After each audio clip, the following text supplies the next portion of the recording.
Welcome, welcome, welcome. Come on in if you're out there. Um, Today's episode of Mortgage Mayhem, the podcast. Man, it's been a long weekend, but of course, I'm so happy to be back.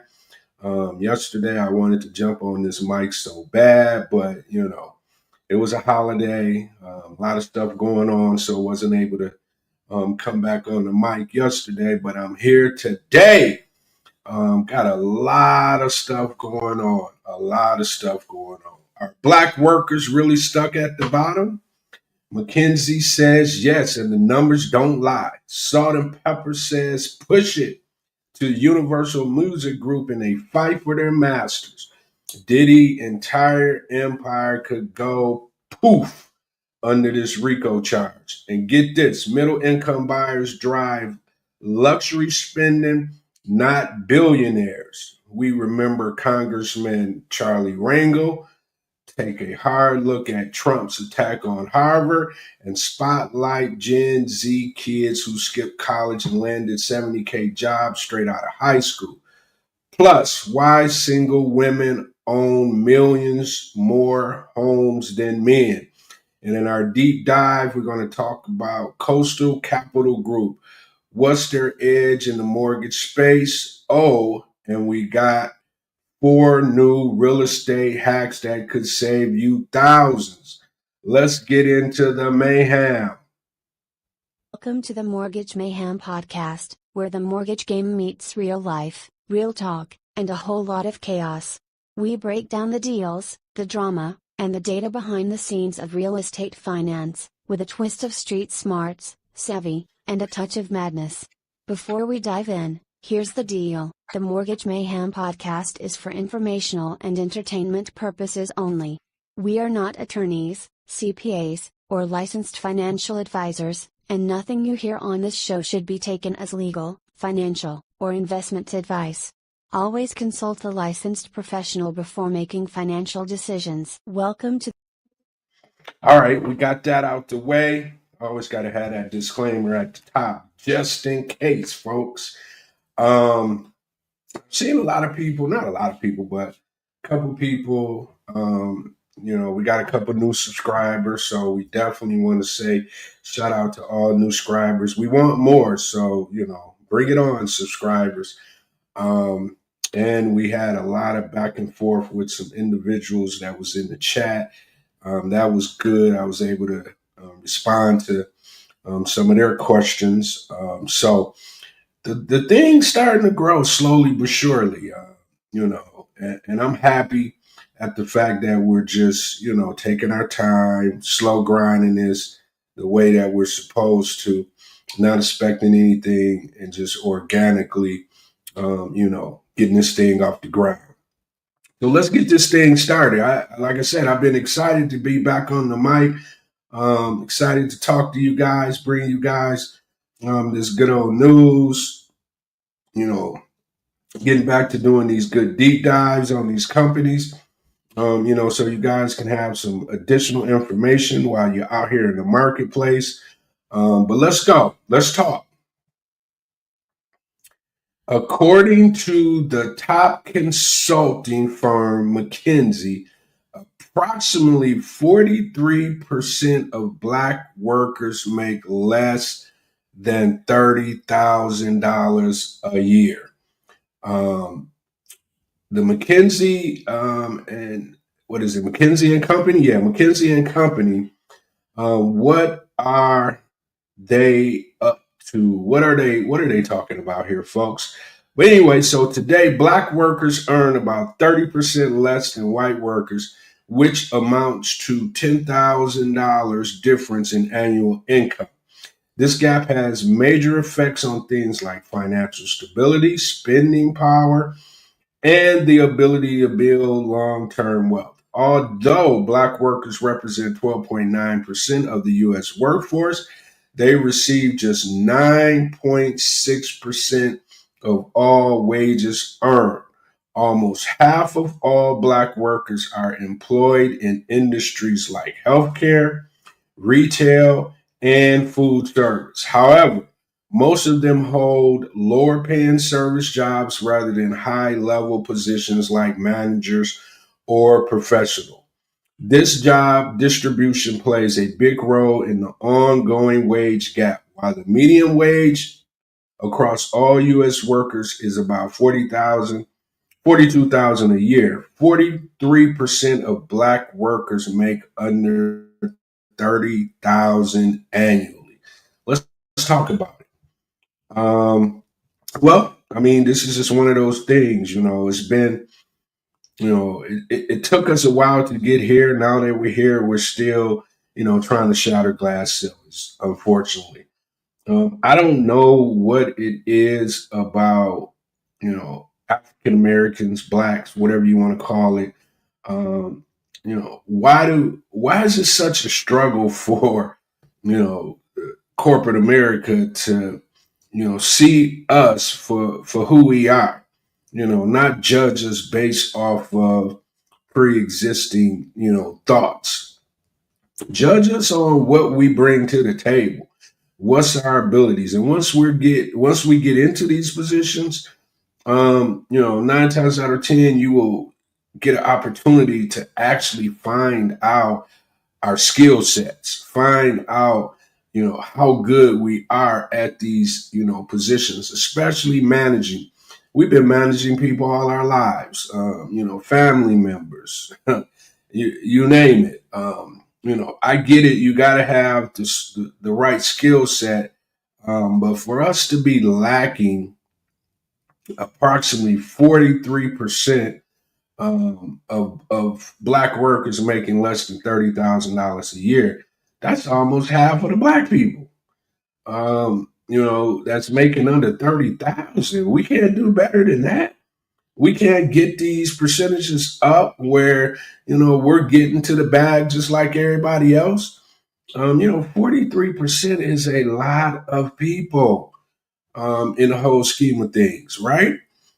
So I don't know what we're going to have to do to get, better at this. I don't know what we're going to have to do in order to allow people to understand our skill set and that we're, able to do these jobs just as good, if not better than anybody else.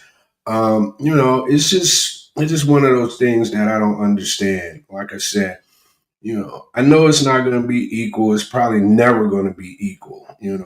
Like I said, we're 400 years behind, and we're just in the process of doing a little bit of catching up. So I don't know if in my lifetime or I would see that it's an even playing field, but hopefully the next generation of of kids who's coming into the marketplace, the millenniums, that they'll kind of set this thing straight. I think we pushed the ball down. Our generation pushed the ball down the field a little bit to the point where we can even be having these kind of discussions. And we've done, quite well for ourselves compared to the last generation. But we got to do better, folks. This is ridiculous. 43% of all of, black workers are making less than $30,000. Almost half of all black workers are employed in industries like healthcare, retail, and food services. There's a lot of other industries out here that, we could be getting ourselves trained to be a part of. And it doesn't just have to be healthcare, which is very vital, very important. Retail, which is very vital, very important, and food services also. But I just think we could be doing better, right? There's all there's engineering, there's just a lot of different industries that we should be, trying to capitalize on.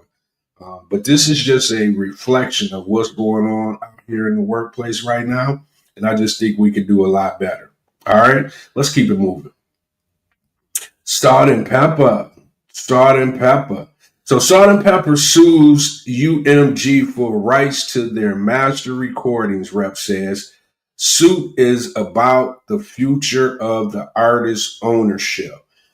So hip hop icons Salt-N-Pepa are suing Universal Music Group for rights to their master recordings as well as punitive damages. The duo claimed that in retaliation to the lawsuit, UMG pulled their songs from streaming platforms. The Queen's natives are due to be inducted into the Rock and Roll Hall of Fame via the musical influence category later this year. This group's former DJ Spinderella is not part of the lawsuit, so I guess they still beefing.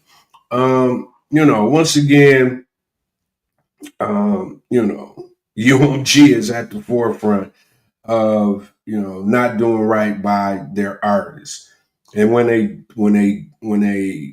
artist steps up and has a voice, what they do is they go and take what's the prized possession, the music, away from people. So I don't really understand like how these crooked record labels, why can't they just do business with these individual artists as partners? Why does everything have to be negatively done to the artists? Why do they have to punish them by taking the music away from their fans? Just so they can make a point. Because I'm assuming they think that is the old school way of doing things, where you could just take music from these individuals and individuals fold. But it's a new day and time. These individuals are not folding. They believe in their music, of course, and then they believe in being treated fairly. So for a major record label like UMG to be pulling this on one of our beloved hip hop acts, Salt-N-Pepa, is just insane. And Salt-N-Pepa has stayed the test of time. They've been here. They haven't gone anywhere. The old music, as soon as you hear it, you bop it. So that just lets you know how good the music was. It's timeless music. So for the record label to be treating a group like this, in a harmful way. I mean, these guys just got nominated to be into the Rock and Roll Hall of Fame, a hip hop. So I just hope Salt-N-Pepa and all artists that's put it down, who's had a luxury career, who's done what they were supposed to do. These record labels, yeah. You don't think UMG didn't recoup whatever they needs to recoup from Salt-N-Pepa by now? Salt-N-Pepa's in everything. They're in commercials. I'm pretty sure that it's just like theme songs for women. Um, they've they've recouped. I'm pretty sure they've recouped. And now, after decades of someone else owning their music, now they're just saying, hey, can we own our music now? Can we get our master so we can, you know, leave our families with generational wealth from the music? So if something happens to them, they don't have to run behind UMG in order to get the monies that's deserving to the family, because you know Salt-N-Pepa did what they were supposed to do. So come on, UMG, damn, y'all just don't want anybody to win, but y'all, most labels are like this, which is insane that they've been able to get away with this for decades and decades. And can't anybody do anything about it because they're so powerful, because they done made so much money off of, dreams and, different artists, white, black, Hispanic, you name it. It ain't just, Salt-N-Pepa that's been, getting taken down through there and discriminated against and just, just pretty much taken this highway robbery, so to speak. So we're gonna keep an eye on this. We wish Salt-N-Pepa nothing but the best. They've been a great group. pioneers, legends. So Salt-N-Pepa, I know you don't know me, whatever, but when I saw this, I just thought we should bring it to light because, you guys are the pioneers. You're one of the first when it comes to ladies, in the industry. So for you guys to be going through this is just insane. All right, so let's keep it moving. All right, Diddy. Yeah, Diddy's going down through there, y'all. Diddy, I think his trial started back up today, but CNN reports Diddy's estimated 400 million fortune can be seized if convicted in the federal sex trafficking and RICO case. With the RICO, everything's in play. While citing Forbes, CNN reports that Diddy's estimated $400 million fortune is up for grabs by the government if he is convicted in his federal sex trafficking and racketeering conspiracy RICO case. In 2022, Fortune reported his net worth was at $1 billion. However, at the end of 2024, his net worth plummeted to $400 million per CNN via Forbes. In a new broadcast report shared on Tuesday, CNN anchor and chief legal analyst Laura Coates talks about what might happen to Diddy's assets if he's found guilty in his federal trial. Coates reported, right now, Sean Diddy Combs is not only fighting for his freedom, but also his money. Even with all his legal troubles, Forbes estimated his net worth is still around $400 million. But if he were to be convicted, all that can be in jeopardy. Why? Because the government could actually seize his assets. In her broadcast, Coates is joined by Jim Trusty. He is a former chief of the Department of Justice Organized Crime and Gang Section. Coates poses a question to Trusty, asking people might hear that and think, wait, does that really mean that all his businesses, all the money he has, could conceivably be used to finance this? Therefore, it's all fair game. Trustee confirmed, yeah, it pretty much is.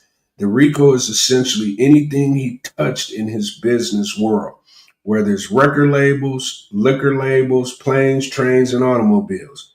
Basically, everything is in play. So, wow, Diddy. Man, it's just a sad case all around. I've been following the case, of course, probably like most people. Just hearing some of the things that has transpired, because of power and privilege, Diddy just was out here, running, just running a medley of corruption and abuse, freakiness, you name it. He was a part of it, unfortunately, just based off of what we're hearing so far. We kind of knew Diddy was off the chain from back in the day, but we just chalked it up as he's another superstar. And it ain't just Diddy that's around here acting a fool. Trust you me, he just happens to be the one that has been exposed, and now he's on trial for his life. But during his time, Diddy was around here doing some things he wasn't supposed to be doing. We've seen some of it from the Cassies. Then we just seen Kid Cudi on the stands on Thursday, saying that he blew up his car, ramshacked his house for the most part. He had gifts there, and they went through his gifts. And Diddy finally met with Kid Cudi, and it was just a mess. It was almost like Diddy didn't want Cassidy, but he didn't want nobody else to have her. And Kid Cudi had snuck up, in the back door and had, Cassie, under his reign, so to speak. And Diddy did not like that and just started to act a complete fool, behind it. So Kid Cudi, testified. I know I heard today they're trying to get the testimony kicked out. His former assistant Capricorn is on the stand right now as we speak. And she's already saying Diddy didn't kidnap her, threatened to kill her, all kind of craziness. So, Diddy, the more and more everybody thought it was just going to be Cassidy as the blockbuster, defendant or not defendant, but the person who testimony was going to rock him, but it seems like it's just about everybody else as well. So Diddy, man, bro, we, like I said, once upon a time you was that guy, but once we got a peek into your world, man, it's not looking good, bro. So we'll keep our eyes on that. We'll keep reporting. Like I said, I have a couple friends of mine who exclusively reports on it. The Flow Show No Filter.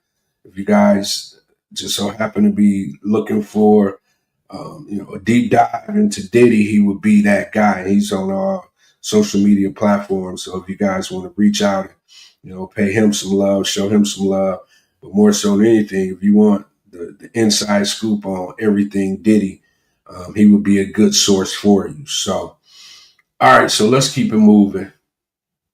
Diddy. Mohawk Diddy, so to speak. All right.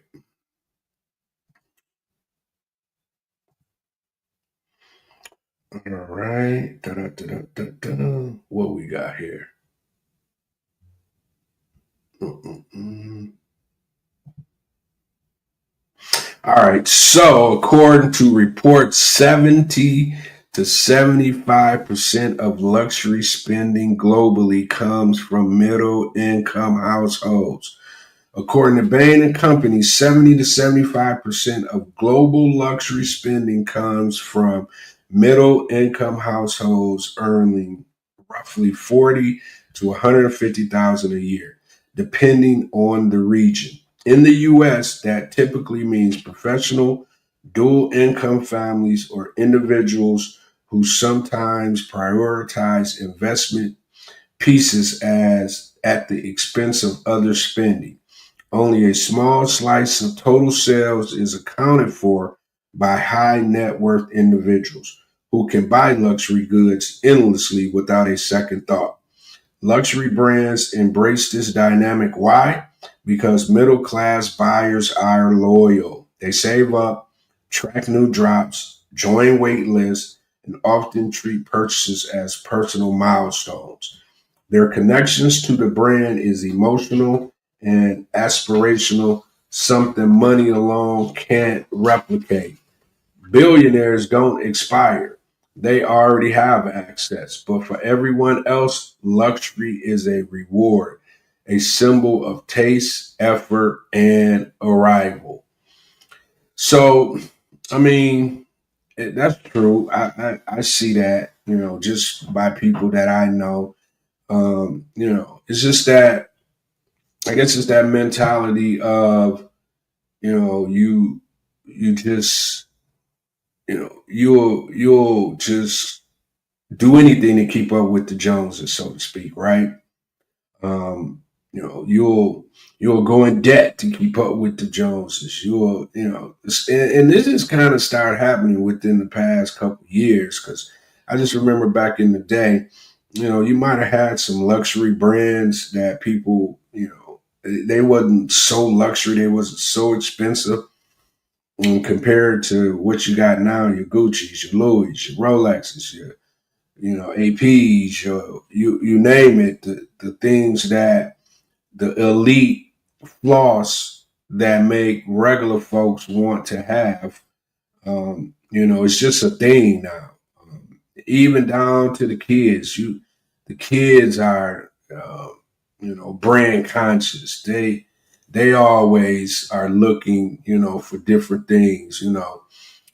So it's always something that's actually going on, folks, when it comes to, you know, and it ain't just us. It's pretty much everybody. Everybody wants to seem like they have more than they have. Once again, everybody wants to pretend like they, are a part of, the upper 1% when that's just not the case. But if you walk around and you have on designer this or designer that, people tend to think that you're somebody. But when you take a deep dive into who they really are, you'll find that it's a world of debt. It's a world of chaos. It's a world of the things that you need, you don't have because you're too busy, trying to keep up with the Jones and being in different designer this or designer that. Not to say anything is wrong with having designer, because some of it is nice, right? But a lot of it, you look at it, you be like, man, what the stop it, But that's just one of those things that a lot of us are going in debt for. You go into people's closets and you will find all this and all that, but they don't own a home, they don't own a car, they don't own this, So like they say, the billionaires and multi-millionaires, they already have access to this stuff. So they not tripping. They'll rather have no jewelry on, and have millions in the bank compared to the other half where, you'll have on couple $1,000 worth of, gear, and your bank account is looking pretty minute. So this is just a trend that I don't think is going to go away. It seems like it's just getting more rampant because now we're finding out that some of these high ticket items that people are, going into debt over, you can pretty much get it for a little or nothing if you know the right people across those seas. That was intriguing and noteworthy to understand that you don't have to pay top dollar for these designer items if you know the right people in these places that these items are actually put together. You know they're not charging you crazy amounts if you know the right people in order to reach out and get these designer pieces that everybody love to have in their closet. It's easier to get now. You can continue to be crazy and pay top dollar for these items when now you can just get into WhatsApp and find you a connect overseas, and you can have just the same things that everybody else have for a fraction of the price. So that's what I would say. Find you a connect if you really want to, be designer Jones. Find a connect overseas and allow them, to put you on to the right pricing for these items. All right, let's keep it moving. This was my guy back in the day. So Charlie Rangel, a former congressman from Harlem, elected in 1971 and served for 46 years, who was a founding member of the Congressional Black Caucus, has passed away at 94. Oh man, Charlie Rangel, the longtime Harlem congressman and founding member of the Congressional Black Caucus, has passed away at 94. A Korean War veteran and decorated war hero, Rangel began his political journey by unseating Adam Clayton Powell Jr. in 1971. He went on to serve 23 terms in the House of Representatives, where he was known as one of the most effective lawmakers in Congress.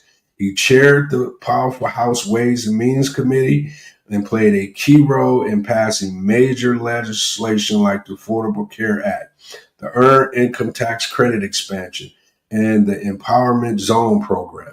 Rangel was instrumental in U.S. policy impacting Africa and the Caribbean, and his namesake amendment helped dismantle apartheid in South America. Even after retiring in 2017, he remained active in politics and community development, launching the Charles B. Rangel Infrastructure Workforce Initiative at City College. He met his wife Alma in the 1950s at Harlem's iconic Savoy Ballroom. She passed away last year. The couple leaves behind children and grandchildren. Tribute has poured in from political leaders, including Mayor Eric Adams, Senator Chuck Schumer, Representative Hakeem Jeffries, Governor Hochul, and Reverend Al Sharpton, all remembering Rangel as a fearless leader, Harlem icon, and champion of justice. Yeah, Charlie Rangel was that guy. I just remember when, he always had Obama back, especially during that whole Affordable Care Act drama when Obama was trying to get it passed. He was just one of those pioneers. He was so smooth. He reminded me like he was almost Snoopy. I know he wasn't, but, he had that butter love. He was no nonsense. He always did it with a smile on his face. And he was a part of, the group that got things done. That was the one thing that I liked about him. He put his money where his mouth was. He didn't take no junk from the Republicans. He stood up. I think he got in a little trouble at the end, but I just think that was some haterade for the most part, and that pretty much put him into retirement. But he did so much work, as you can tell. Infrastructure, Affordable Care Act, Earned Income Tax Credit expansions, empowerment zone programs. So a lot of the things that a lot of people are, fortunate enough to have to make their lives better, he was a part of it. He had that Harlem swag too. But when he opened his mouth, you knew that he was about his business. So RIP to Charlie Rangel and his family. We just wish, the family the best. But trust you me, Charlie Rangel is a legend, a political legend. So big ups to Charlie Rangel. He was just, like I said, he was just that guy, man. I loved him. Although he was a light-skinned brother, when I did get into politics a little bit, he was still a black face to us. So we were able to look at him and be proud that he was, walking the walk, talking the talk, walking the walk. You know what I'm saying? So big up to Charlie Rangel. Like I said, nothing but the best wishes for his family. Charlie Rangel, my guy. Rest in peace, man. All right. Oh my God. Mr. Trump. So President Trump new tax bill will make it harder to get on food stamps. An attempt to save $3 billion while passing most costs on to the states. So I just don't, this is not to say that, I'm all for food stamps and all that, but people need it. The people that need it should have it. Cutting $3 billion, cutting it to the point where they're saving $3 billion. So the House bill targets food stamps with stricter rules in a narrowing 215 to 214 vote. The U.S. House passed a Republican-led bill proposing major changes to federal programming, including the Supplemental Nutrition Assistance Program, i.e. SNAP. The bill aims to save $300 billion by tightening SNAP's eligibility rules and shifting more costs to states. Critics warn the changes could harm the over 42 million Americans who rely on food stamps, especially low-income families and children. Transferring financial responsibility to states could create uneven access to food assistance across the country. Democrats and two Republicans opposed the bill, calling it a tax break for the wealthy at the expense of vital social programs. The bill now heads to the Senate, where it faces further scrutiny. So, I, when it comes to this, man, like I said, if you're cheating, you're taking away from the ones who actually deserve it. You know, and unfortunately, we are a kind country. We help our less fortunate, but we don't want people to be stealing from the system. So if that's happening and we got to tighten things up so that doesn't happen, then I'm all for it, because when you do that, it just allows the folks who really need it to get it, right? But if you're just out here, taking, food stamps, you got a job, you got money, and you still, in the system playing these kind of games, then I think they should tighten up the requirement, the eligibility requirements, because these programs are meant for people who need the program, not people who's skirting the system or, to me, it's really like hustling backwards for real. Like, why would you be doing this when you know it's worthy people who needs this assistance? But here you are, stepping in and doing things that are illegal. And it's just a shame, to be honest with you. If you're not qualified for these services, then go handle your business. Stop taking away from the ones that these services were initially provided for.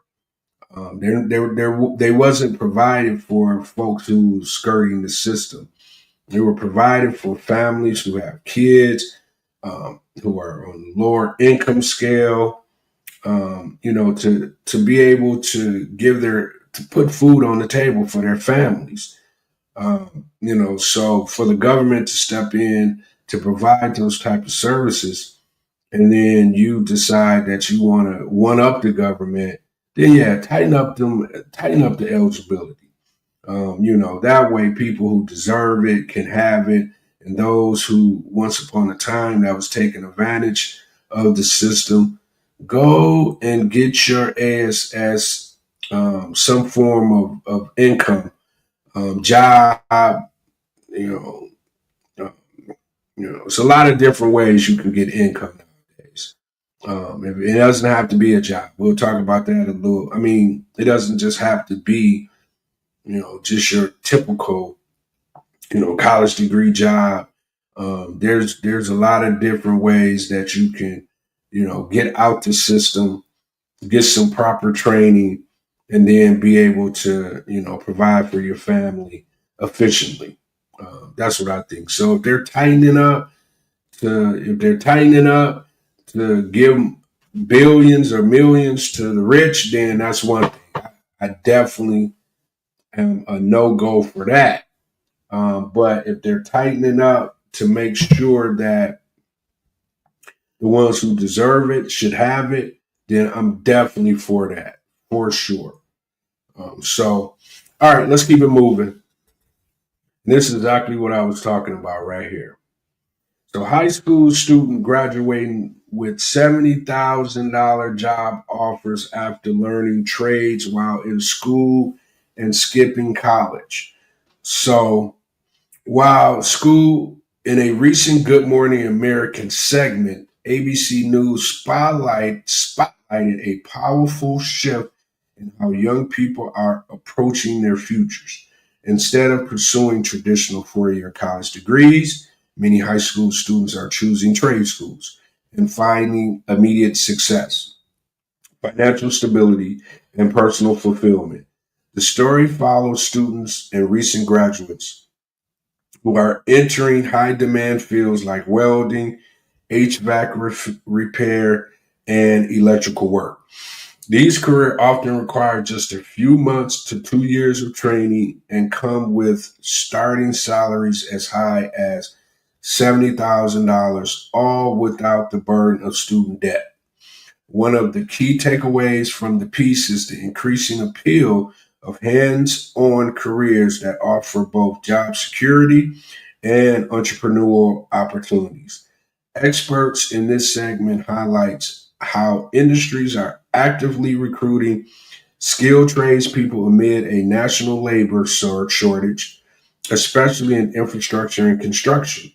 Additionally, the segment notes how trade jobs are being rebranded as smart, modern, and financial sound career options. With rising college costs and uncertainty around AI replacing white collar roles, vocational training is becoming an attractive and strategic choice for many Gen Z students. As the stigma surrounding blue collar work fades, trade schools are stepping into the spotlight as legitimate, respective, respected alternatives to higher education and redefining what success looks like for the next generation.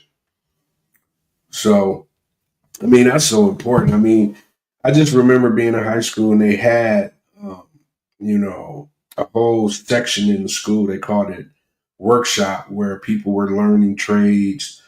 But I come from a General Motors, city. So, most people didn't have to take those wood shop classes because jobs, plant jobs were plentiful.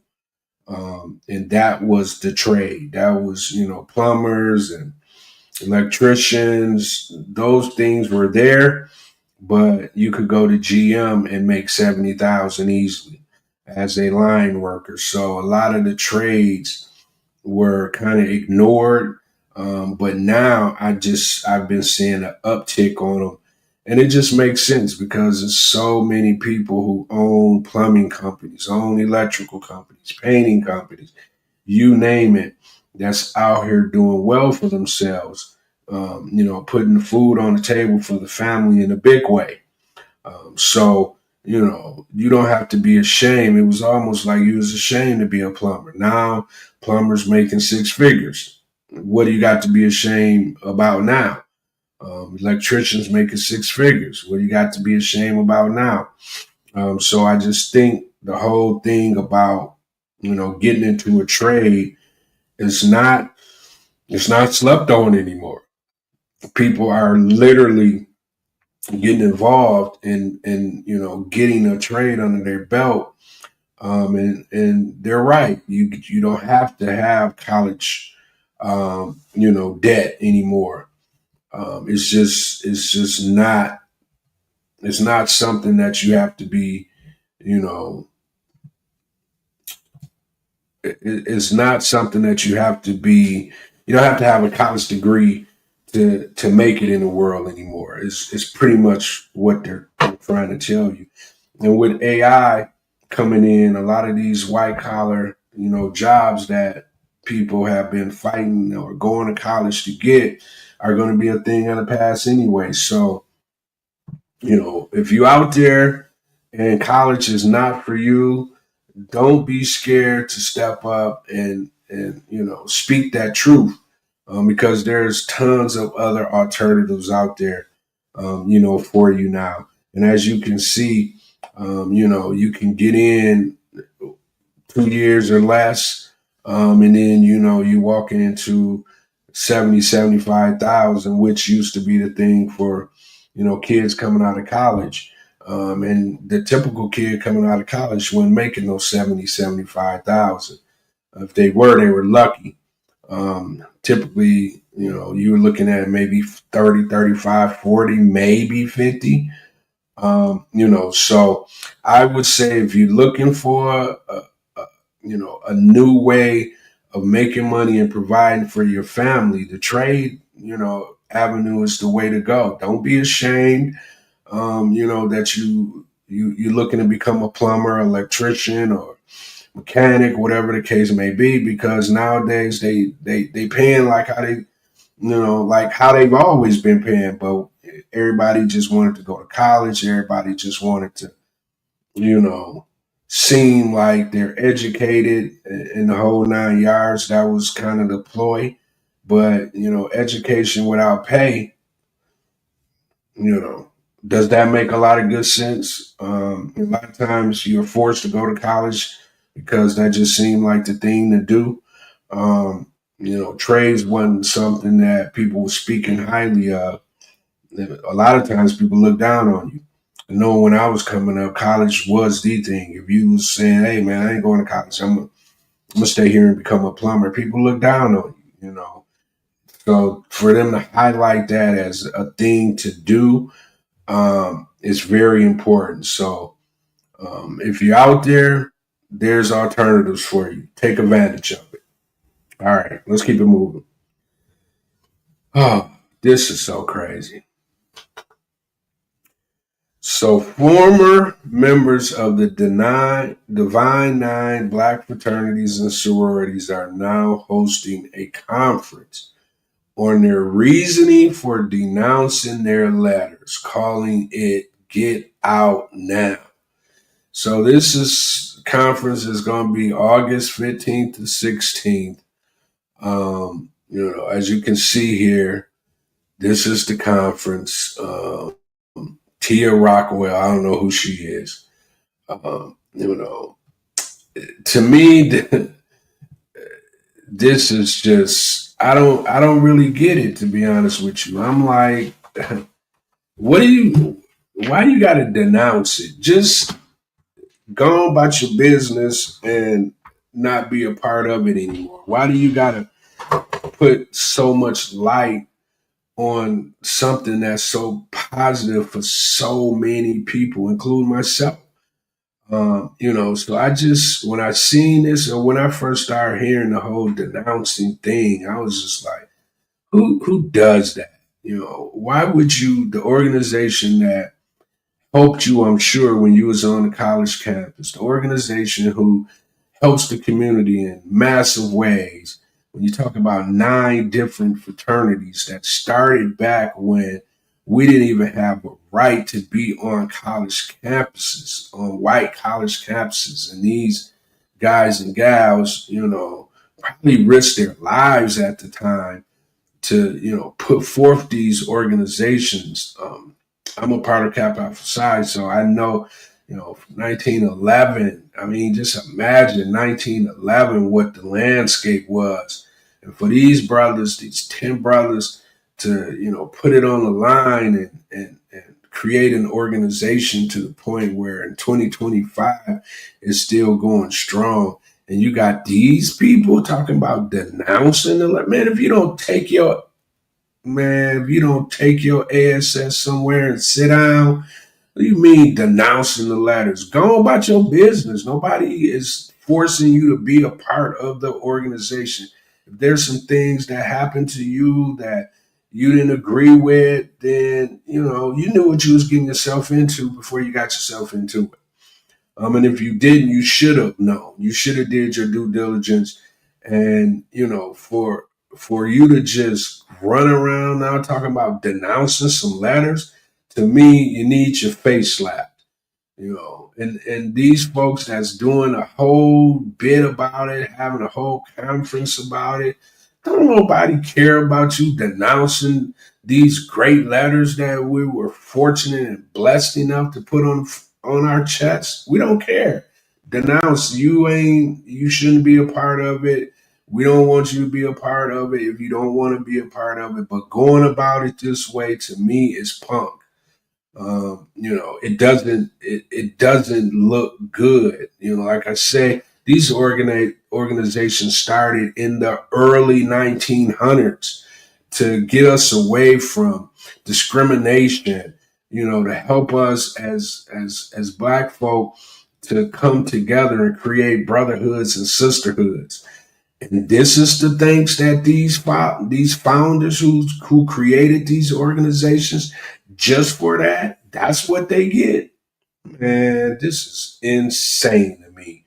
So we're going to keep our eye on it. I don't want to get on the soapbox, too big of a soapbox about it, because I just, it irks me that you have some individuals that's out here, trying to put smut on these organizations that have done so much for so many people, so many communities, and you couldn't ride with that. You got to denounce it because of what? I don't even know. Like, what, somebody rubbed you the wrong way at a meeting or something, or, you know, I just don't get it. Of course, nothing's going to be perfect. Of course. So, organizations, no matter what kind of organizations, there's going to be some rotten apples within the organization. But the organizations overall are some of the best organizations to ever be created. So if you want to denounce your ASS own somewhere down the road, because these organizations aren't going anywhere. They're not going anywhere. So, for you to be doing whatever it is that you're doing, this whole little group of folks right here, I don't even know who she is. I don't know who he is, who she is, who he is, who she is. I'm assuming they're the denouncers in chief. Shame on you. Shame on you. All right. I'm going to keep my eye on that one for sure. So, but let's keep it moving. All right. This was interesting. Single women own 2.7 million more homes in America than single men, study shows. Women are leading in U.S. home ownership. Single women in the U.S. now own about 2.72 million more homes than their male counterparts. According to Lending Tree, they outpace single men in home ownership across 47 out of 50 states. Pew Research highlights that women now hold 52% of the 5.2 million homes owned by unmarried individuals.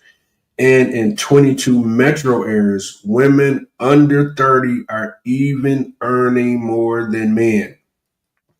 This rise in ownership is also driven by census findings, which show many women are primary caregivers or single parent factors that often push them to secure stable housing and build long-term wealth.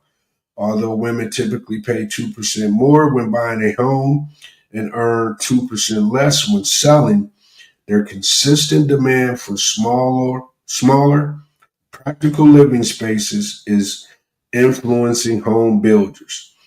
As a result, 2025 is seeing a shift towards more compact, family-focused homes just in time for the active spring and summer housing seasons. Bro, what are we doing out here in these streets, man? So the ladies are out here buying houses at a rampant pace. Is what we doing? We just renting, or we just shagging up? What are we doing? Why 2.72 million more homes? How many more homes that is compared to what men are out here doing? I just gotta, you know, let me just get the women. Let me give them what they deserve. Where? Come on.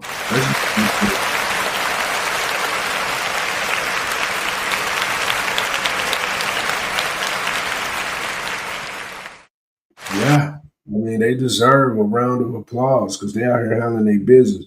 You cannot own a home if you ain't handling your business. So, bro, we got some catching up to do. A lot of catching up to do. And I deal with a lot of men who buy homes, a lot of investors who buy homes.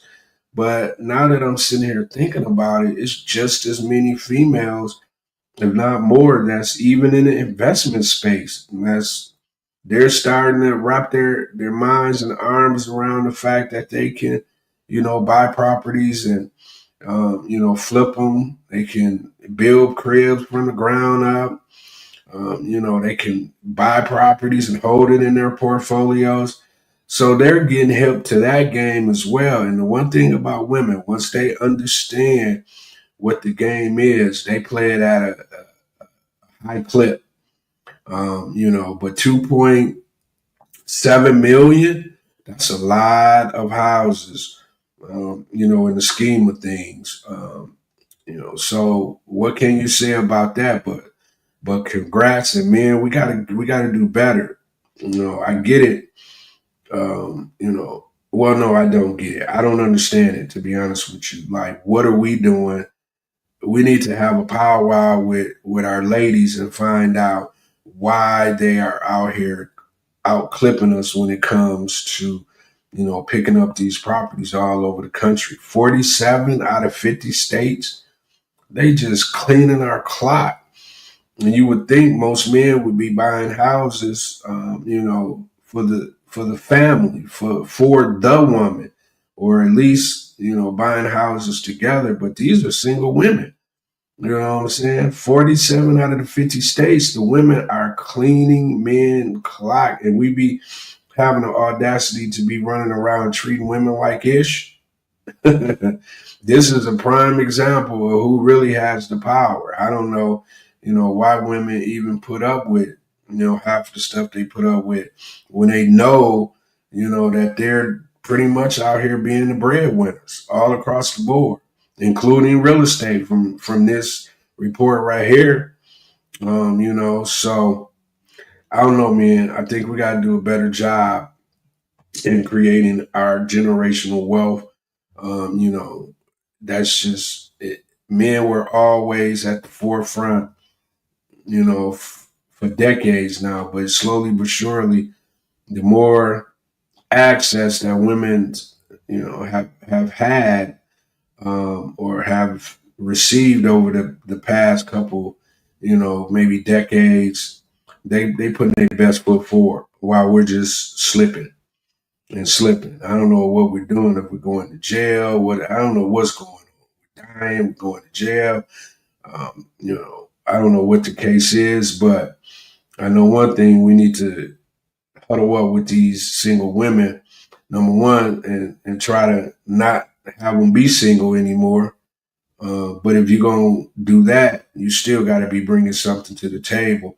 And you can't be acting a fool, because if they're already doing this, just imagine if you're smart and you come across a young lady who's single and doing her 1-2, and you can, link up and y'all got some synergy, then, you guys can run off into the sun and build all kind of generational wealth for you and her and the family. So single men, you got women out here that's when you look at their equity and what they do just regularly, they got the bag, man. You get with, and I don't know too many men I don't know any men, actually, to be honest with you. I mean, maybe a couple that's out here doing a big one without a woman by their side. I don't know it. I mean, if you got some examples, then please come to the floor and issue them. But no, you gotta get with these young ladies, and you gotta, come to the table and be real with yours, and then you guys can build and ride off into the sun. That's just my opinion. All right, let's keep it moving. Good job, ladies. Good job. I like it a lot. All right. All right. So the state of Missouri is one step away from eliminating the capital gains tax from selling stocks and crypto. The new law is waiting on the governor's signature. So Missouri is set to eliminate capital gains tax under House Bill 594. Missouri is on track to become the first U.S. state to eliminate capital gains tax under House Bill 594, which recently passed its final vote in the state legislation. The bill now awaits the signature of Governor Mike Kehoe If signed into law, the measure would allow a 100% state income tax deduction on all capital gains, including those from digital assets such as Bitcoin and XRP. Supporters argue the bill would make Missouri more competitive and attractive to investors and entrepreneurs seeking a more favorable tax climate. Critics, however, caution that the policy could reduce state revenue and disproportionately benefit wealthy individuals. Still, the legislation marks a bold step as states grapple with the evolving landscape of digital finance and economic growth strategies. Governor Kehoe's decision would determine whether Missouri leads the way in tax reform focused on digital and traditional investment assets alike. All right, so Missouri getting ahead of the game. The show me state. So they're creating an environment for investors and entrepreneurs. I mean, that's just bottom line. No capital gains tax. This is going to be major, and I'm telling you, a lot of Republican states are going to follow suit. Sometimes as Democrats, we got to get in the game of finance. It seems like because I'm independent, but just Democrats alone seems like they're more on the social fabric of America when they should be, a little bit of both. They should, of course, care for those who need help from the government, but you gotta be progressive, in a way as well. You gotta present things to the ones who want to be wealthy. You gotta give them some meat on the bone.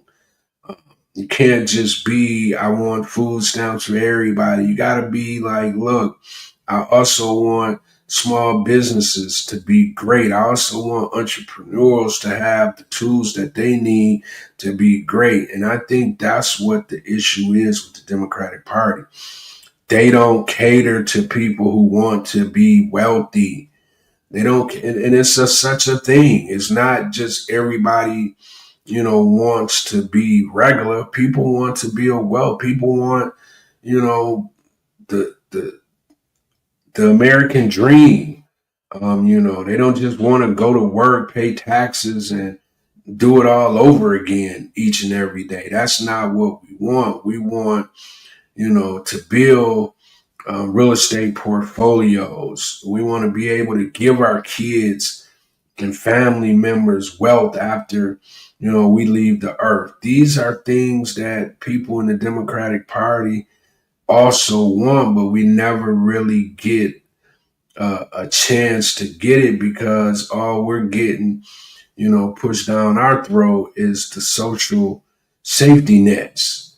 We got to just get out the Democratic. You see how the Republicans is. They don't do enough of the social, but they do like what entrepreneurs and people in business, they do the things that those individuals like to see and hear, and a lot of times those are the individuals that are, making, the decisions for everyone. You know what I'm saying? So I just think this is a great move because capital gains, it's a thing. It's a big thing, So and now with all the financial digital tools that's coming on board. Speaking of that, next Tuesday, I'm going to be doing an interview. I'm just waiting on confirmation right now, where we're going to get into a lot of the crypto stuff, and just can't wait for that interview. But anyway, it's the thing of the future, especially with AI and crypto and digital currency. You'll mess around and you'll be left behind if you're not, up on this stuff because it's coming. It's not going anywhere. You got an administration that's doing everything in their power to kind of be the forefront of the whole new digital revolution that's right in our face, that we'll look up and people have become multi millionaires because they see it coming, they understand it, they're doing the things that need to be done. And a lot of us are not. So we'll keep an eye on Missouri, the show me state, and see, exactly what that's about. And I'm telling you, if that goes off like how it is looking like it's going to go off, other cities are going to follow suit. All right, so let's keep it moving. All right. Da, da, da, da, da. What is...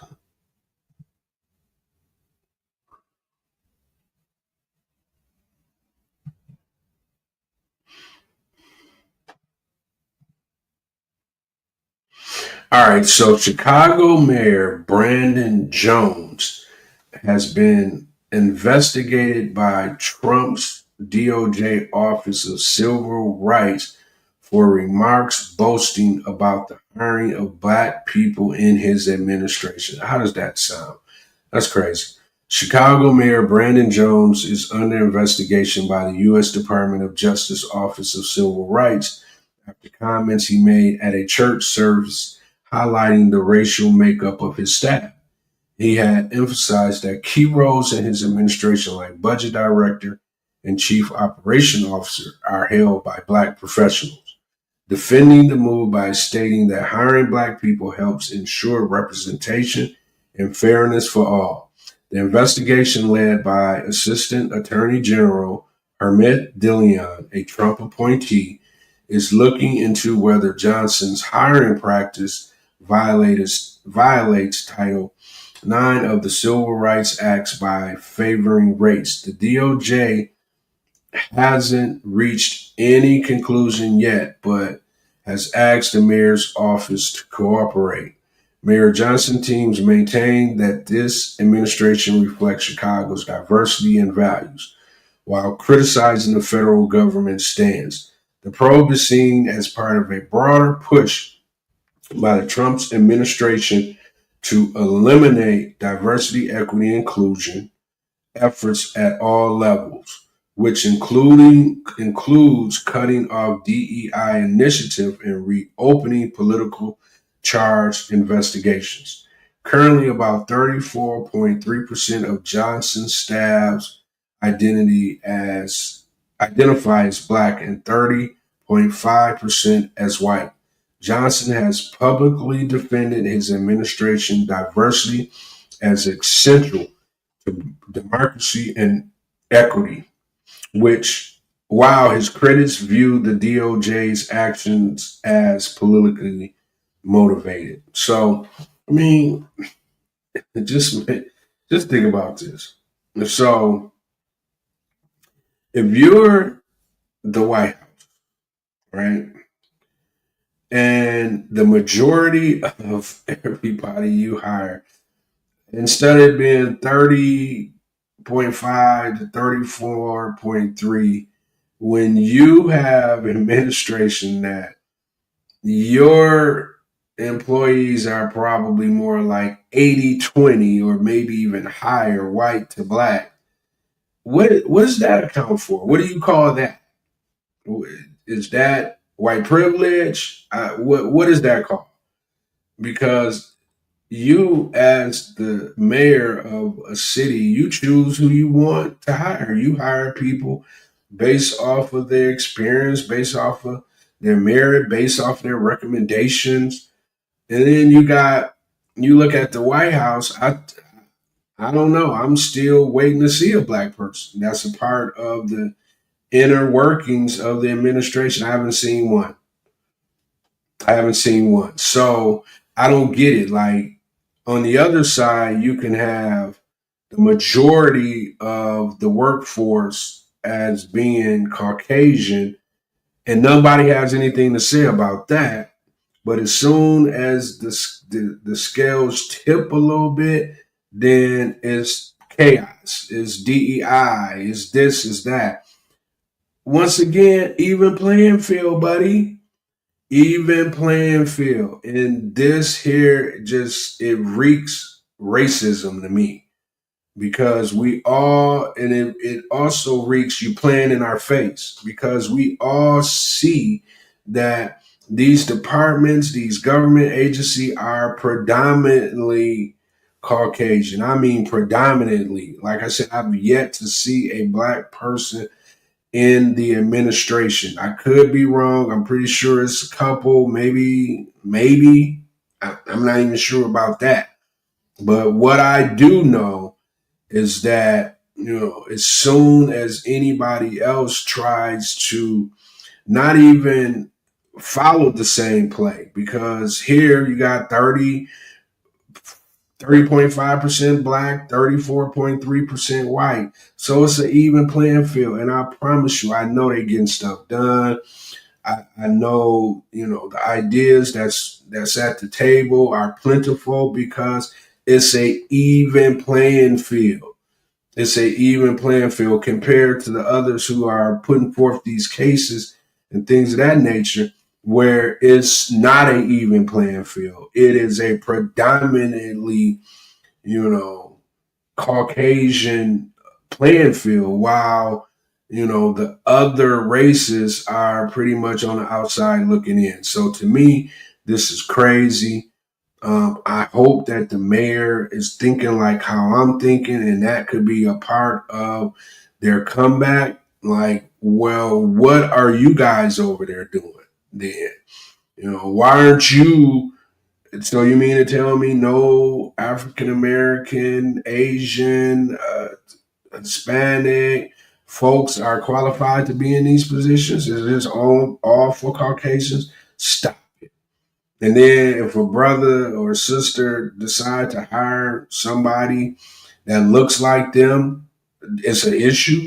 Although they can do the job, although they have the qualifications, although they have the references, although they have the educational background, but because of their skin color, they can't be in these positions. But that you hold, but when somebody of their same skin color hires them, you're gonna put a whole DOJ investigation on them. Man, this is some of the craziest stuff. I'm gonna be honest with you. I went to private schools all my life, and I didn't even feel any kind of discrimination growing up. And it just seems like within the past couple years, I don't know what it is, but I've seen it. Like, I feel it, I see it, and I don't really understand why. Because we've come so long, we've come such a long way, and we were on the preface of just being able to have a society that everybody's thriving, everybody's doing well. If you deserve to be doing well, and it just seems like we can pull back to the BS, and I don't like it at all. I don't think it's fair, and I just don't like people playing in my face like how it seems like it's happening. And it's like, we're gonna play in your face, and there ain't nothing you're gonna be able to do about it. We're in control. We're gonna shut you down. We're gonna, put you back. You were catching up. Now we're gonna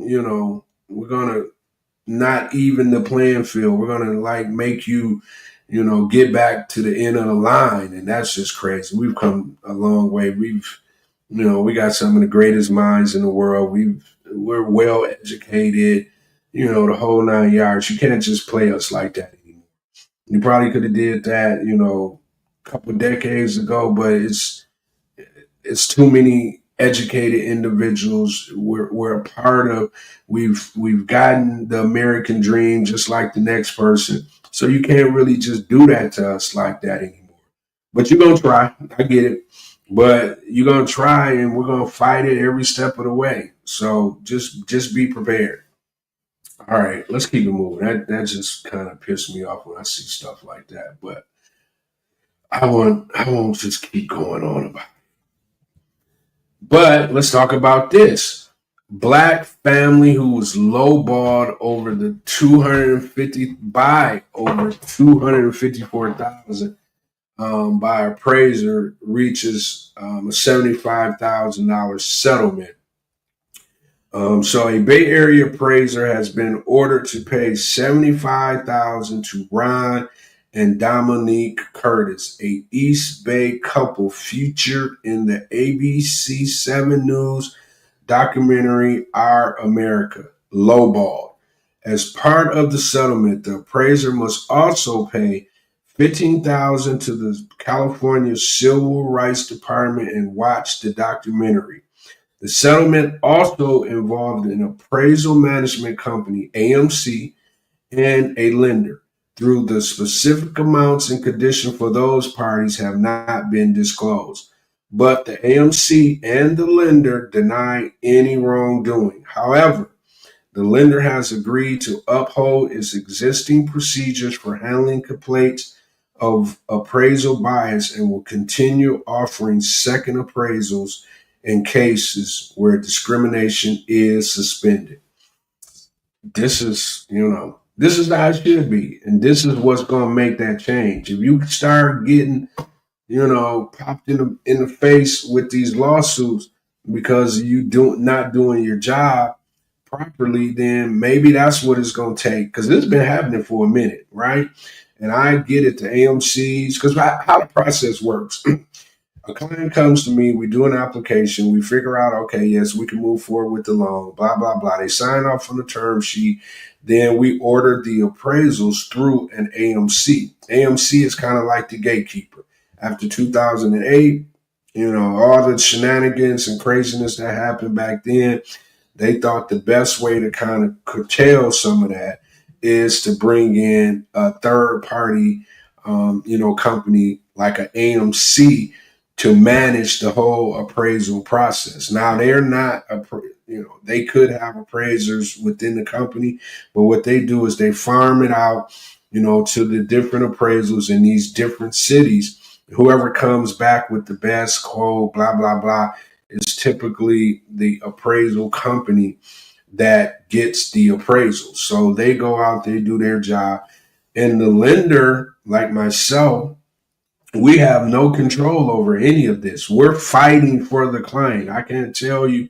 And then like us, we do have an actual appraisal, process. If the appraisal comes in less than what we think it should, then the AMCs that we deal with has a process that will allow you, to go up against these appraisal companies in order to get them to, give you the correct value. Sometimes they do, sometimes they don't. Sometimes you have to order a second appraisal, which is, in this case, a good thing because now you have an appraisal company. Say if an appraiser go out there and they come back with the same value, then you kind of be like, okay, then that appraisal must be in that ballpark, so to speak, and you can live with it. But like in this case, appraisal comes back and the value is 254,000 more than what the last appraisal gave you, then it's some shenanigans in the game and you gotta act because once again, this is your asset. This is what you will potentially give to your kids. So you want the value to be the true value. That's it. Once again, nobody's asking anybody for any favors. We just want people to do what they're supposed to do and be honest about it. That's it. Nobody's like back in the day when appraisal companies was running amok, lenders were involved in, the shenanigans, but that has been pretty much wiped out, cleaned up, to the point now where they couldn't just maintain doing business the right way. You got some bad apples at these companies who say, you know what, I'm going to discriminate against black folk, which is crazy to me. We got just as much buying power or more buying power than anybody. So why would you be trying to discriminate against us? Especially when it comes to the real estate. It's because ultimately they don't want us to have generational wealth. Generational wealth is a term that's just within the past, maybe, I don't know, 5, 10 years, has been a term that black folk even knew about. Nobody even knew about no generational wealth. It was, of course, it's a thing, but we didn't know about it. So as most things, we get things late. And once we figure it out, we go hard in the paint until we can, be a part of whatever it is that we were locked out of and now we have access to. And now we got access to wealth and they're like, real estate, nah, we've been in control of that as well. You're not about to come in this space and, build something for you and your family. We're not going to do that. So what we're going to do is undervalue what you worked hard to get the value on. And it ain't going to be anything you're going to be able to do about that. Just take it. No, nobody's taking that anymore. We're not doing it. We're just not doing it. We're coming to the table. We're going to get what's ours. And if we got to take you to court, we got to sue you to do that. That's what's going to happen. We got lawyers too. We got money to pay for lawyers. Lawyers see green. They're getting to the truth. If you can pay them, they're going to get to the truth. And in this case, they got to the truth. And now this particular appraisal company has to come up with whatever the dollar amounts they got to come up with.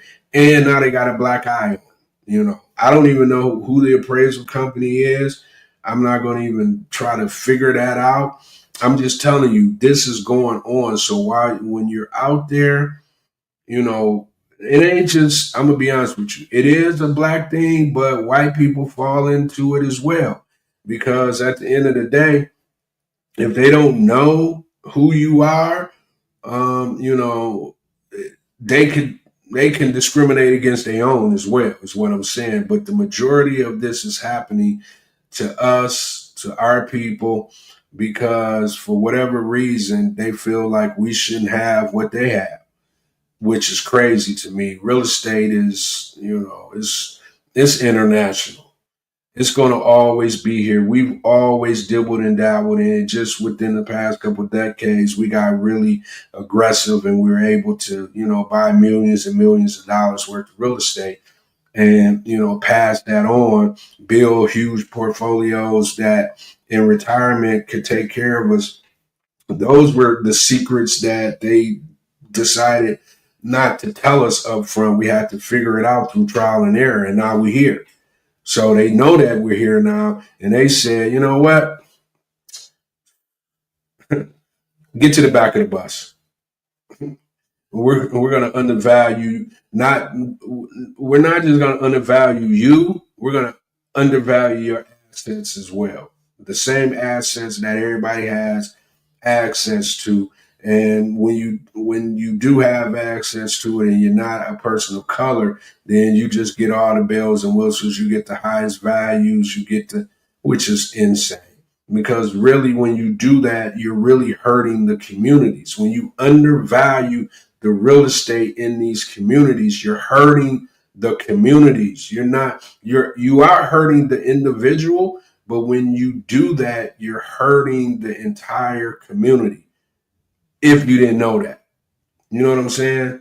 So yeah, that's to me, I'm happy that the folks were able to, pull that off. That's just a good lesson for future appraisers.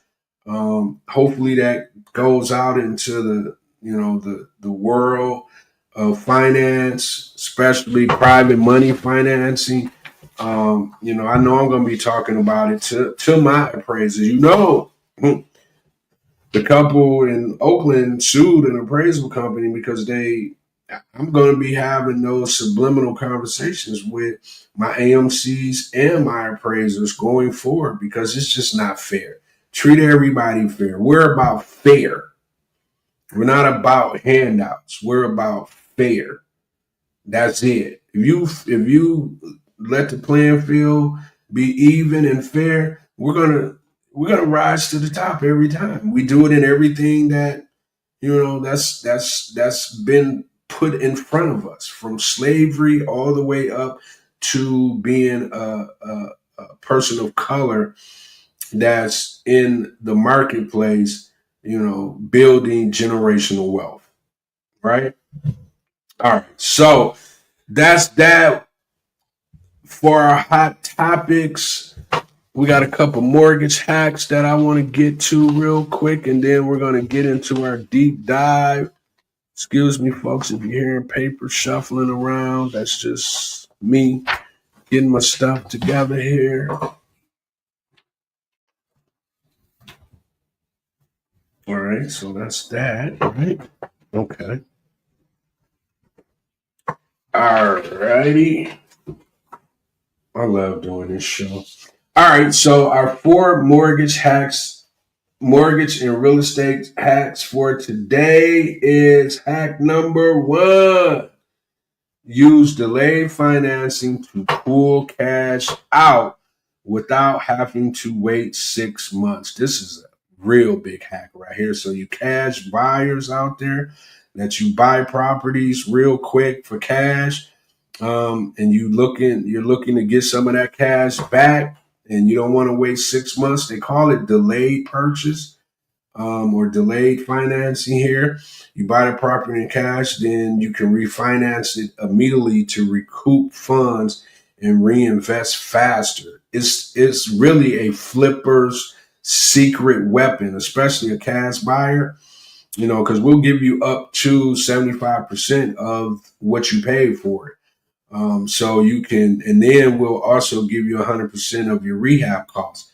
So the delayed financing, delayed purchase is a secret weapon for investors. If you don't know, this is the one right here for you. So if you got some properties that you did bought cash, usually, at least, I think it's like a year that you can own the property before this goes away.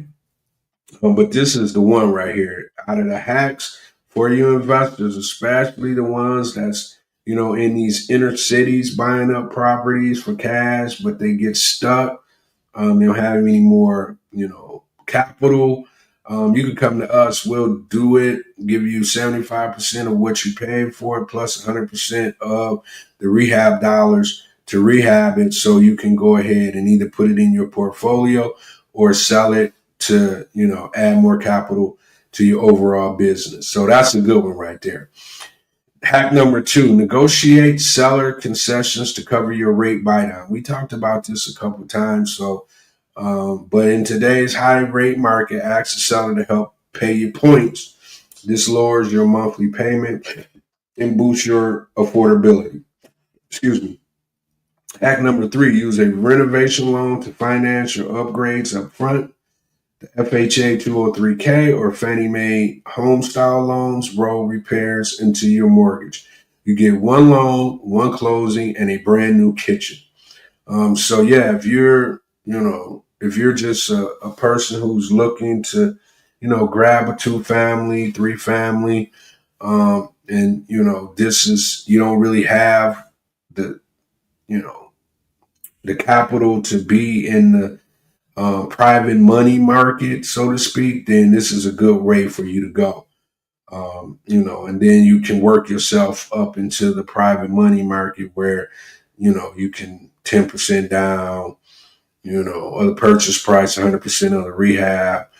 That way, instead of having to roll the rehab dollars into your actual loan, you can, get your actual rehab dollars back, by the time you get done with the actual rehab. All right, so the last hack number 4, leverage your DSCR loans to invest without verifying personal income. The debt service cover ratio loans use property income, not your W-2, perfect for investors scaling up without tax return drama. I mean, I do these all day, every day. Doing a couple of them right now. DSCR loans for investor is heaven sent. They've only been around probably now for about 2-3 years. Prior to that, you would have to try to go to your local bank and, refinance your investment properties, and most local banks weren't dealing with you. That ain't what they do. So the private money market came up with these loans, and they're based off of the property's income. They don't look at your W-2s. They don't look at any income from you. They look at the income from the actual property. Does it cover the debt? The income that's coming in, does it cover the debt? And you usually got to be like in 1.0, 1.2, ratio percentage wise of the debt. So DSCR loans are great loans for investors. So if you're an investor out there and you want to pull cash out of your investment properties, holla at me, and we will definitely be looking at a DSCR loan. And the thing about it, DSCR loan are like a bank loan. Low interest rate, 30-year mortgage, amortized out over 30 years. So it is a great product, folks. Moving. Let's see here. All right. Coastal Capital Small Business Loans. We're going to let this roll. They got a lot of good stuff here. All right. So let's do this. We'll do that. All right.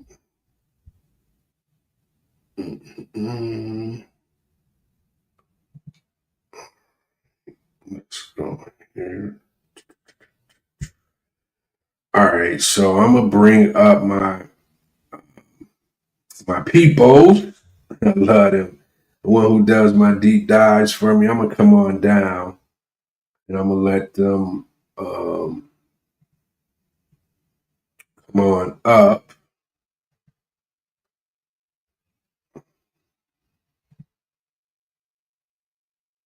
One of the biggest headaches for so many small business owners. Whoa, I know where you're going with this. Accessing capital. Exactly. Needing cash to grow, cover unexpected costs, maybe just keep things running smoothly. And then you hit that wall with traditional banks. Right. Feeling like the door's just slamming shut. Yeah. Long waits, piles of paperwork, maybe your business or, your credit profile doesn't quite fit their very specific box. Yeah, that challenge with accessing timely, flexible capital is incredibly common. It really is a bottleneck that so many businesses face when they're trying to expand or even just, maintain stability. Absolutely. And that's why documents about alternative funding options are always so interesting to look at. Mm-hmm. Today, we're doing a deep dive into some source material about the small business loan offerings from a company called Coastal Capital Group. Right. And this document, it lays out their perspective entirely what they claim to offer, who they seem to be looking to serve, and basically how they pitch themselves as being different in the world of business financing. Okay, so our goal here is to really unpack this specific source. Mm-hmm. What does Coastal Capital say they do? Yeah, what are the specifics? What are the details of their programs as described in this document? Mm-hmm. And how do they claim they stand out? We're really sticking just to what's presented here. Exactly. Think of us as your guides just through this particular snapshot of their offerings based on this material. Let's dig in. All right, so right away, this document hits you with their core message. It seems positioned directly against that traditional bank hurdle we were just talking about. Mm-hmm. They lead with just 3 words: simple, fast, flexible. Yeah, that framing immediately tells you they're aiming for a different experience than the often slow, maybe rigid process people sometimes associate with banks. Definitely. And they follow it with a claim that really jumps out: no restrictions for industry or credit profile. Wow. Okay. That suggests they're targeting a really wide net of businesses then. A very broad brush, it seems.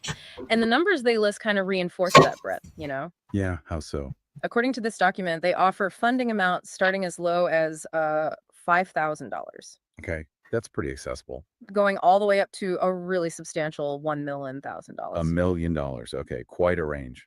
And the flexibility seems to extend to the terms as well. They mention short-term options from just 3 months, stretching all the way out to 60 months, 5 years, Okay. And payments. plus choices for repayment frequency. Monthly, weekly, or even daily payments are listed as options. Daily payments. Interesting.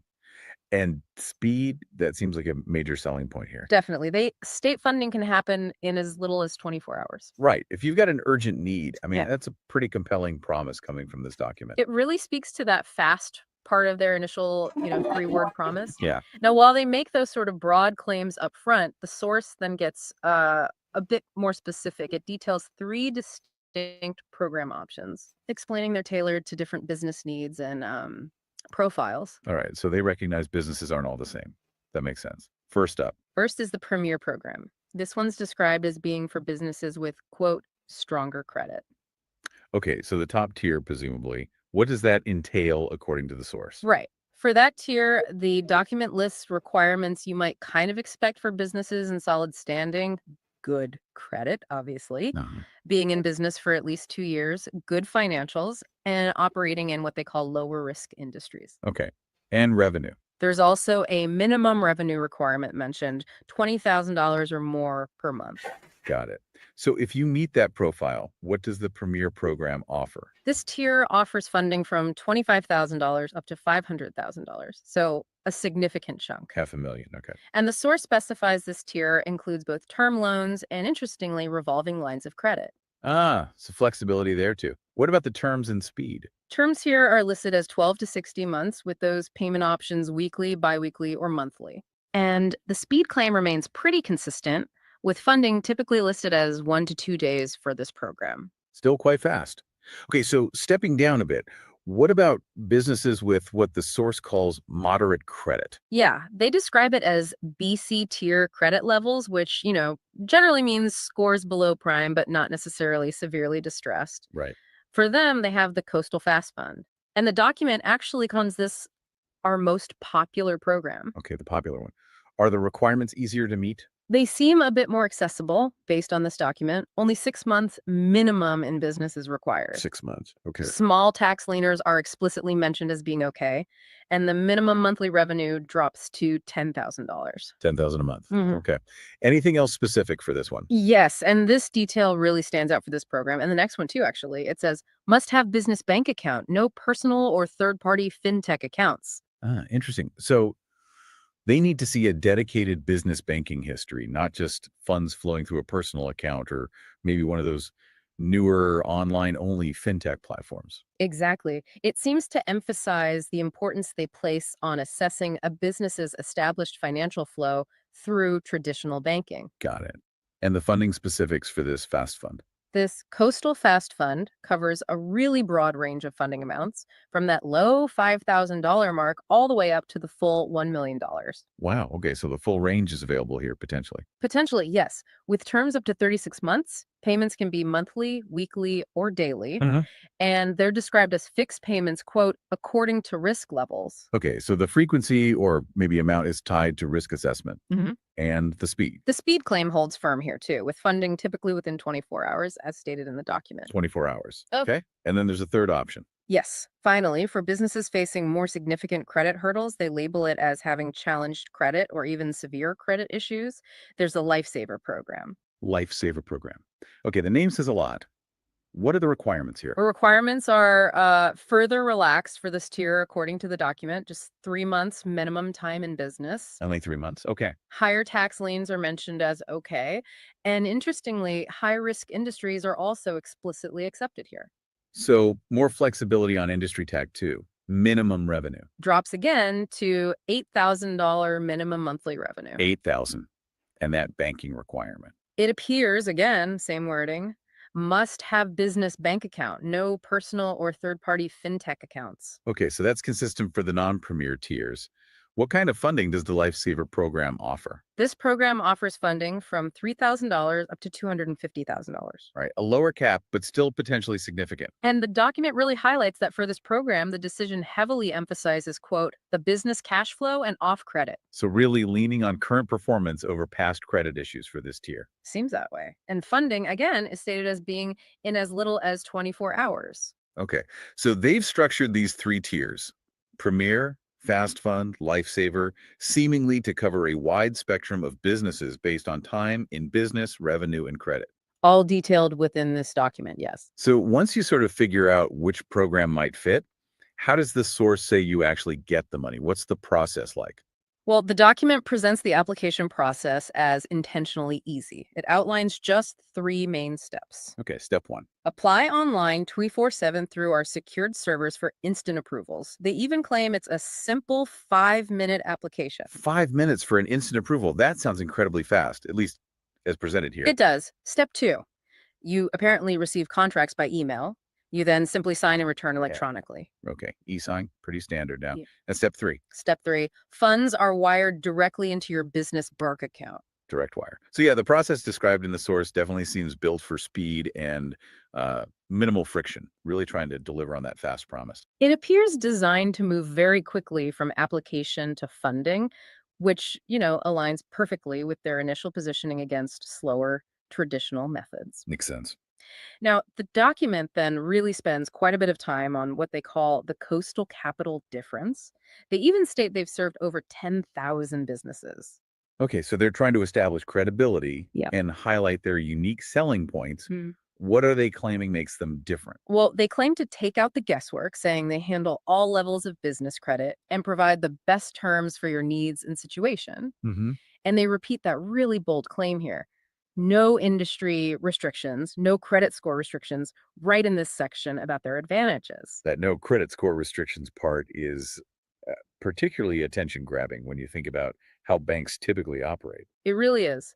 The document then says one simple application gives you instant access to quick funding through what they call multiple funding platforms. Ah, so maybe they're not just funding directly, but accessing different pools of capital. Now, it suggests that, suggesting they use various avenues to secure the funding depending on the application. And they claim their system. Their system, they say, analyze application data to consistently deliver the best terms available. Okay, now here's a number that just jumps off the page in this source material. Let me guess the approval rate. Bingo. Highest approval rates, 98% approvals, nobody delivers more. 98%. A 98% approval rate, as claimed by the source, is, it's exceptionally high compared to almost any traditional lending norm. Right. It suggests a fundamentally different approach to risk assessment. Exactly. Which the source seems to attribute largely to their focus on cash flow and recent history, which we'll probably get to in more detail. But yeah, it's a remarkable figure they put forward. Definitely stands out. So what do they list as the reasons why they can make these claims? Their best choices, as they put it. Yeah, they list several points. They include, again, no credit score restrictions, no industry restrictions, Repetition there. no collateral required, which is a big one, Unsecured. no broker fees, and a no cost, no obligation application. Okay, so low friction to apply. They also mention having certificated business consultants, and they reiterate that simple 5-minute application again. Got it. And they make that direct comparison again. Yep, stating they are faster and easier than banks, with programs specifically designed for all credit levels. Okay. And they make a distinction about the type of funding, right? Crucially, yes. They distinguish their offerings from merchant cash advances, or MCAs. They state these are true business loans with fixed interest and fixed payments, not a merchant cash advance. That distinction seems really important to them. Why is that? Well, MCAs often have variable payments tied to sales and can sometimes carry very high implied interest rates or factor rates. By calling theirs true business loans with fixed interest, they're positioning it as more predictable and potentially lower cost. Right. And that's something they revisit specifically regarding costs later, you said. Exactly. They come back to that comparison. Okay. What other advantages are listed in this section? They also list no upfront costs or prepayment penalties, Always good business. and the flexibility that the funds can be used for any business purpose, no restrictions on use. Okay. So their stated mission. Is simple, according to the document, to help businesses get the working capital they need. And how do they claim they do that differently? They elaborate by claiming to provide credit at reasonable rates with much easier credit requirements based primarily on cash flow, not just credit. Okay. That not just credit part again. And this is where they get into the detail about that no credit score restrictions claim, right? The low score possibility. Exactly. They specifically state a business owner's credit score can be as low as 500 on the major bureaus, and they could still potentially qualify. 500. That's quite low for traditional business lending. How do they explain that's possible? Well, according to their document, they explain why. Their low rate program apparently uses a scoring system that concentrates specifically on just the last 2 years of credit history. Just the recent history. Right. And this approach, they claim, means you aren't penalized for older negative stuff.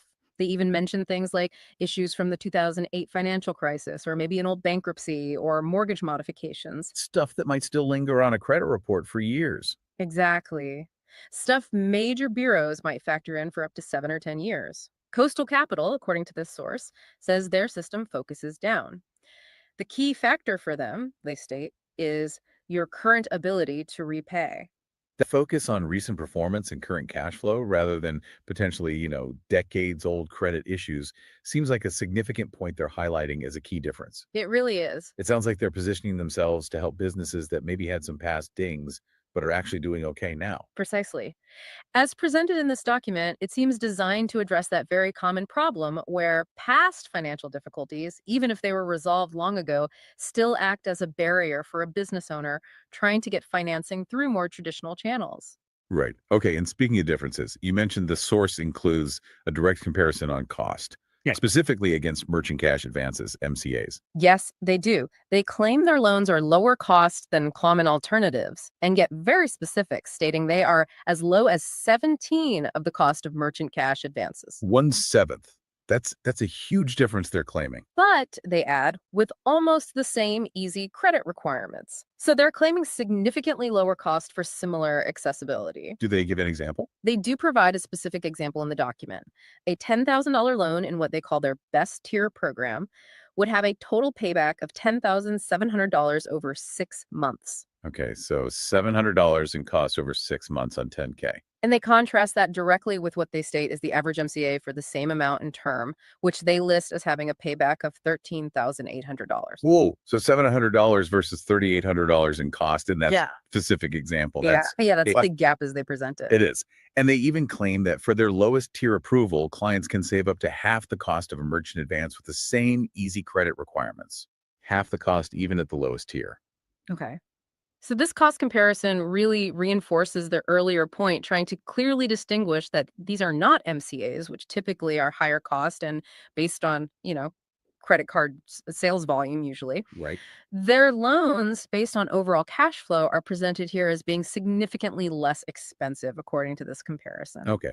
So when it comes down to figuring out how much funding a business might actually qualify for, what does the document say are the most important factors? It identifies two key factors quite clearly. Which are They are listed as average deposits and average balances. average bank deposits and average daily or monthly balances. Right. So while your credit profile affects which program or maybe which platform you qualify for. Like Premier versus Fast Fund versus Lifesaver. Exactly. Steering you towards the one that looks at your specific profile most favorably, whether that's using a standard score or maybe their hybrid model that weighs recent performance more heavily. Hmm. The actual amount of funding you might get seems primarily linked to your business's cash flow, as evidenced by those average deposits and balances in your business bank account. Got it. Cash flow is king for the amount. Credit directs the program. Makes sense based on everything else they've said. Seems to be the logic presented, yes. Now, beyond these sort of core small business loan programs we've discussed, does the source mention anything else? Any specialties? It does mention briefly that Coastal Capital has specialty loan programs for all industries. Okay, any examples? Yeah, they list quite a few diverse examples like auto dealers, home-based businesses, trucking companies, logging, Wow, specific. cell phone retailers, accountants' offices, contractors, internet marketers, tax preparation offices, even seasonal businesses and travel agencies. And then they just say, many more. So very wide range. And they emphasize again. They really drive home that point again. Yeah. It's all about the revenue stream of your business, regardless of the specific industry label. Okay. Anything else mentioned? Other services. Just briefly, the document provides a list of other financing services they seem to offer, showing a potentially broader scope beyond just these term loans. Like what? It includes things like accounts receivable financing, borrowing against your outstanding invoices, Factoring, basically. could be, Asset-based lending, using assets like equipment as collateral, equipment leasing, debt restructuring. And interestingly, they also list merchant cash advance and problem credit programs themselves. So even though they contrast their main loans against MCAs, they might offer MCAs too in some situations. It appears that way from this list, yeah. It suggests they have a whole suite of potential solutions, maybe depending on what fits a specific business's needs best, even if the main focus of this document is on the small business loans we've been unpacking. Okay, interesting. So let's try and bring this all together then, based purely on what this document tells us about Coastal Capital's small business loans. Right. What's the summary? Well, as presented in the source, they're really pitching speed, flexibility, and simplicity. That seems to be the core message. They detail those three distinct programs: Premier, Coastal Fast Fund, and Lifesaver, which seem designed to serve businesses across a pretty wide range of credit and revenue profiles. Each with its own specific minimum requirements for time in business and monthly revenue, plus that business bank account rule for two of them. Exactly. The application process is described as fast, online, simple, aiming for that quick funding turnaround, sometimes 24 hours. And the key claims that really define their stated difference seem to be that broad eligibility. No industry restrictions, no credit score restrictions. Those high reported approval rates, that 98% number, Yep. a strong focus on cash flow and recent credit history, allowing for scores as low as 500 rather than just traditional long view credit scores, hmm and that direct comparison claiming, pretty significant cost savings versus merchant cash advances. Yeah, the document really emphasizes that these are structured as, quote, true business loans with fixed payments based on cash flow. They're positioning them as a potentially more stable and definitely lower cost alternative to MCAs. Especially, it seems, for businesses that might have some past credit challenges, but are currently generating decent revenue. That appears to be a key target audience described in this material. Okay. So what does taking this deep dive into this particular document mean for you, the listener? Well, I think if you're a small business owner out there navigating the sometimes tricky world of financing, hmm especially if you found traditional paths difficult, maybe you've hit those roadblocks we talked about, Right. then understanding the specific criteria, the different programs, and the claimed advantages detailed in this particular source about Coastal Capital could be really helpful. Yeah, it helps you evaluate if their stated approach aligns with your business's current situation and your needs. It gives you a very specific set of claims and details from this one provider to consider. Exactly. It's information you can use in your assessment. And it leaves us with maybe something to think about, right? hmm A final thought. Yeah, definitely. Given how this document highlights Coastal Capital's emphasis on a business's current cash flow and recent financial history, really prioritizing that over older credit problems, hmm and their stated mission to provide working capital based on those factors, what does this specific model, as described here, suggest about how alternative lenders like this might be working to fill gaps in the market? Gaps left by maybe more traditional institutions. Potentially, yeah. Especially perhaps for those businesses that are recovering from past financial difficulties, but might still face barriers getting the capital they need to operate and grow today. It's an interesting dynamic in the lending landscape.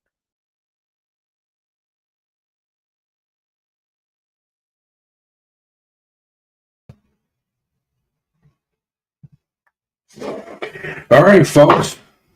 Appreciate that, my deep dive crew. The deep dive today was on Coastal Capital Group. Let's talk about Coastal Capital Group. This private lending firm has carved out a niche, folks, in private money and bridge financing, focusing on fix and flips, new construction, and investment properties. They operate nationwide, but have a strong presence in the Southeast and Mid-Atlantic markets. What sets them apart? Fast closing, sometimes in under 5 days, and flexible underwriting that doesn't push or punish investors for being non-traditional. They cater to experienced and novice real estate investors alike, with LTVs up to 85% on purchase and 100% on rehab costs. Coastal is helping investors build portfolios without the bank's red tape. But with rising rates and increasing competition from fintech lenders, how they adapt over the next 18 months will define their long-term value. We'll be watching for sure. Coastal Capital Group, I haven't done any business with them, but I just wanted to bring them up today just to kind of, have you guys have another source that you could potentially do business with. I'm not selfish. I got enough business. I got tons as my deep dive crew was doing the deep dive. I had 3-4 submissions, so I got plenty of business. So it doesn't necessarily mean you have to do business with me, but it might not be a bad idea because, dealing with me, you're going to get full transparency. So, but anyway, that's deep. That's the deep dive today was on Coastal Capital Group. And that's it for today's Mortgage Mayhem, where mortgage and money meets madness. From McKinsey reports to missing pennies, from Diddy's downfall to Coastal Capital's come up, this episode had it all. Make sure that you hit the subscribe button, leave us a 5-star review, and follow us across platforms. We go live every Monday and Tuesday, breaking down the headlines that fit your wallet and your world. Until next time, stay informed, stay invested, and stay out of the mayhem. All right, folks, have a good evening. See you back here next Monday. Can't wait.